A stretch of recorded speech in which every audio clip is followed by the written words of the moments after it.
Umar ibn al-Khattab, RA, later known as Al-Farooq, was one of the most remarkable men in Islamic history.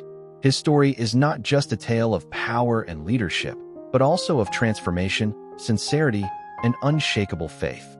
Before Islam touched his heart, Umar was a man of strength, pride, and determination, yet his path was far from the truth. To understand the greatness of his journey, one must begin with his early life in Mecca, when he was among the strongest enemies of Islam. Umar was born in Mecca around 584 CE, approximately 13 years after the birth of Prophet Muhammad. He belonged to the Banu Adi clan, which was part of the powerful Quraysh tribe.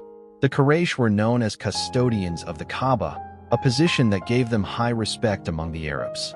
Umar's family was not the wealthiest among the Quraysh, but they had prestige and influence in Mecca. From a young age, Umar was trained in horsemanship, wrestling, and warfare. He grew tall, strong, and courageous. His physical strength was well known.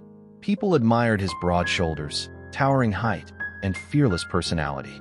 In a society where physical might was respected, Umar stood out as a natural leader. Alongside his strength, he developed a deep love for poetry and was recognized for his sharp mind. He learned the art of debate and became skilled in oratory, qualities that later made him an outstanding statesman. Despite these gifts, Umar lived in a society darkened by ignorance and idolatry. Mecca was the center of trade and pilgrimage, but it was also filled with injustice. The poor were mistreated, women were denied rights, and idols were worshipped instead of Allah. Umar, like many Quraysh, followed the traditions of his ancestors. He worshipped idols, drank wine, and carried the arrogance of power. Yet Allah had destined him for something greater, though at this stage of his life, it was hidden. As Umar grew older, he became a fierce defender of the Quraysh traditions. His strength. The streets of Mecca were silent as Umar ibn al-Khattab, RA, marched with his sword, his heart heavy with the verses he had just read in his sister's home. The words of Surah Taha were still echoing in his mind. They were not like anything he had ever heard before. This was not poetry, nor the speech of man. It was truth, piercing and undeniable. For years, Umar had resisted Islam, mocking and fighting against it. Yet in that single moment, his arrogance had been shaken, and a door of light had opened in his heart. Umar walked quickly toward the house of Al-Arqam ibn Abi al-Arqam, where the Prophet Muhammad and his companions were gathered. His sword was still at his side, and his face carried determination. The Muslims inside the house had heard rumors of Umar's hostility, and when they saw him approaching, fear spread among them. Umar, the fierce enemy of Islam, the man who had once vowed to kill Muhammad, was now knocking at their door. Inside, Hamza ibn Abdul Muttalib, RA, the uncle of the Prophet, was present. Known as the Lion of Allah, Hamza was a fearless warrior himself. When Umar knocked, some companions panicked, fearing bloodshed. But Hamza stood firm. "Open the door," he said. "If he has come with good intentions, we will welcome him. If he has come with evil, by Allah, I will strike him with his own sword." The door opened, and Umar entered, his tall frame filling the room. His eyes searched until they fell upon the Prophet Muhammad, who stood calmly, with the dignity and serenity that always surrounded him. Umar's chest heaved as if carrying a storm within, but the Prophet's gaze was steady, filled with wisdom and patience. The Prophet walked directly to Umar and grasped him by his cloak. With strength and authority, he said, "O Umar, has the time not come for you to submit yourself to Allah and His Messenger?" The words struck Umar like thunder. His heart trembled, and the last walls of arrogance collapsed. Tears welled in his eyes. After embracing Islam, Umar ibn al-Khattab, RA, did not remain an ordinary believer. His conversion was a turning point not only in his own life, but also in the life of the entire Muslim community. From the day he declared his faith, his strength, his courage, and his sharp mind became dedicated to Allah and His Messenger. With every passing day, Umar grew closer to the Prophet, becoming one of his most trusted companions, and his role in the early Muslim community became deeper and more vital. When Umar first joined the Muslims, they were still a minority in Mecca. They faced constant persecution at the hands of the Quraysh. Bilal ibn Rabah, RA, was tortured in the scorching desert. Khabab ibn al-Arat, RA, was beaten, Umar RA was martyred, and many others suffered daily humiliation. While Umar himself had once supported such oppression, now his heart burned with compassion for his brothers and sisters in faith. He became a protector for the weak, using his influence and power to shield them. One of his earliest contributions after becoming Muslim was his insistence on practicing Islam openly. The Prophet and his followers had been forced to worship in secret, but Umar's courage changed that. When he and Hamza ibn Abdul Muttalib RA marched with the believers to the Kaaba, it was a declaration that Islam could no longer be hidden. For the first time, Muslims could raise their heads with dignity in public prayer, and Umar's presence was like a wall of protection around them. Umar's closeness to the Prophet grew rapidly. He would spend long hours with him, learning directly from his wisdom and teachings. Umar's natural intelligence made him eager to ask questions, seeking clarity about matters of faith, morality, and governance. He was not afraid to inquire, and his questions often led to revelations that benefited the entire community. On several occasions, verses of the Qur'an were revealed in agreement with Umar's opinions, earning him respect. When Umar ibn al-Khattab RA arrived in Medina with the Muslim migrants, a new chapter of his life began.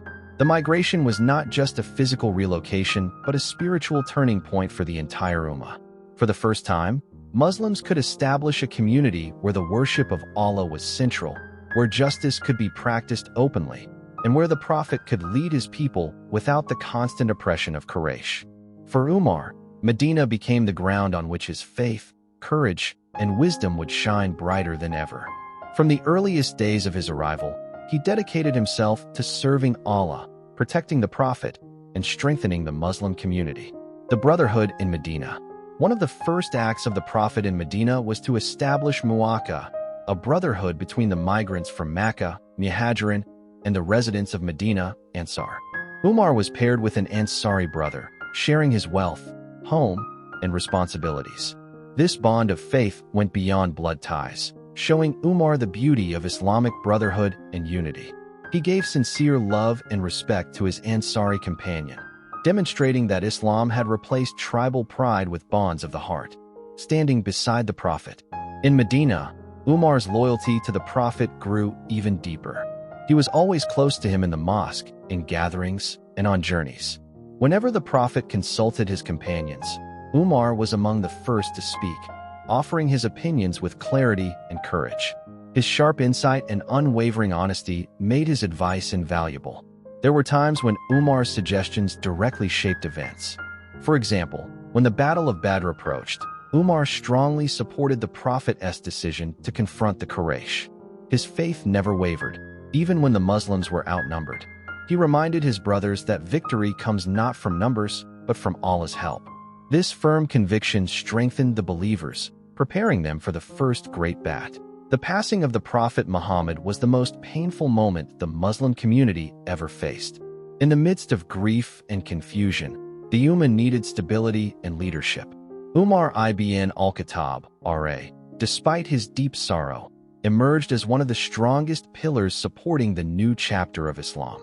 Standing beside Abu Bakr RA. When Abu Bakr was chosen as the first Caliph of Islam, Umar pledged his allegiance with sincerity. He knew that Abu Bakr was the closest companion of the Prophet, the one who had stood beside him in every trial. Umar's loyalty never wavered. Though he was a man of strong will and commanding presence, he recognized Abu Bakr's authority and offered him full support. At the gathering of Saqifah, where Ansar and Muhajirin discussed who should lead after the Prophet, emotions ran high. It was Umar who rose and declared his allegiance to Abu Bakr, calling others to do the same. His powerful words carried weight, convincing many. This moment of unity prevented division at a critical time. Umar worked hand in hand with Abu Bakr throughout his short but decisive caliphate. He was not only his advisor but his shield, ensuring the community remained strong and guided. The wars of apostasy rid of wars. After the Prophet's death, some tribes in Arabia turned away from Islam. Others refused to pay zakat, and false prophets rose, threatening to tear the new Muslim state apart. Abu Bakr was determined to fight these rebellions, but some companions hesitated. It was Umar who, at first, questioned whether such harsh measures were wise. Yet when Abu Bakr firmly declared, "By Allah, if they withhold from me even a rope they used to give to the Messenger of Allah, I will fight them for it," Umar realized the depth of his conviction. Umar then gave his full support, standing beside Abu Bakr in launching the Ridda Wars. The victories in these campaigns preserved the unity of the Ummah. Umar admired Abu Bakr's firmness and often acknowledged that when Umar ibn al-Khattab RA became the Caliph, the world watched in awe as a man of simplicity, discipline, and unshakable faith transformed the Islamic State into one of the greatest civilizations in history. His rule was not marked by luxury or tyranny, but by justice, compassion, and service. This was truly the golden age of Islam's governance, where the principles taught by the Prophet were put into practice on a massive scale. Expansion of the Islamic State. Under Umar's leadership, the Muslim armies achieved historic victories. His military strategies and organizational reforms created disciplined forces that spread Islam across vast regions. The Battle of Yarmouk, 636 CE, this decisive victory against the Byzantine Empire opened Syria to Islam. Umar's leadership ensured the army remained united, and he appointed skilled commanders like Khalid ibn al-Walid and Abu Ubaidah ibn al-Jarrah. After Yarmouk, Damascus and other Syrian cities peacefully came under Muslim rule. The conquest of Persia. The Muslims defeated the powerful Sasanian Empire in battles like Qadisiyah and Nahawand. These victories led to the fall of Persia, a superpower that had once seemed invincible. Umar, however, reminded his generals not to see these conquests as personal glory, but as Allah's blessing. The conquest of Egypt. Under Umar ibn al-As, Egypt was open to Islam. With its fertile lands and strategic location, Egypt became a key part of the growing Islamic world. By the end of Umar's Caliphate, the Islamic State stretched from Libya in the west to Persia in the east, and from the Arabian Peninsula to Armenia in the north. Despite this massive expansion, Umar personally oversaw governance, ensuring that justice and fairness reached even the farthest provinces. The system of justice. Umar's greatest legacy was not only in military conquests, but in establishing justice as the foundation of the state. He believed that rulers were servants of the people, accountable before Allah.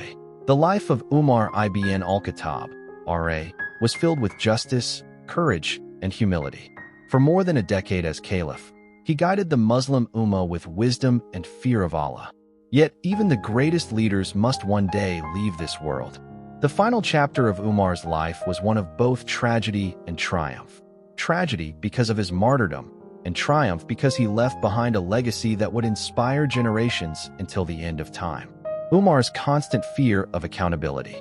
Though his reign was marked by success and justice, Umar never felt at ease. He was always fearful of the day of judgment. He would often say, "If I were to be told that everyone will enter paradise except one man, I would fear that it would be me. And if I were told that everyone will enter hell except one man, I would hope that it would be me." His humility was so deep that he never considered himself safe from Allah's judgment, despite his unmatched service to Islam. Night patrols in Medina. Umar often walked the streets of Medina at night to check on his people. He wanted to ensure no one went hungry and no injustice was done in his name. Many times, he was seen carrying sacks of flour or water to the homes of the poor. His leadership was not from a throne but from the ground, among the people. One famous incident tells of Umar overhearing a woman telling her daughter to mix water with milk to cheat customers. The daughter refused, saying, "The caliph may not see us, but Allah sees us." Umar was so moved by her honesty that he later arranged for her to marry his son, Asim. From this lineage came Umar ibn Abd al-Aziz, who himself became a just caliph, known as the second Umar. Umar's supplication for martyrdom. As his years passed, Umar longed for martyrdom. He would pray, "O Allah, grant me martyrdom in your cause, and let my death be in the city of your messenger." This prayer seemed impossible. How could someone die as a martyr inside the peaceful city of Medina? Yet Allah accepts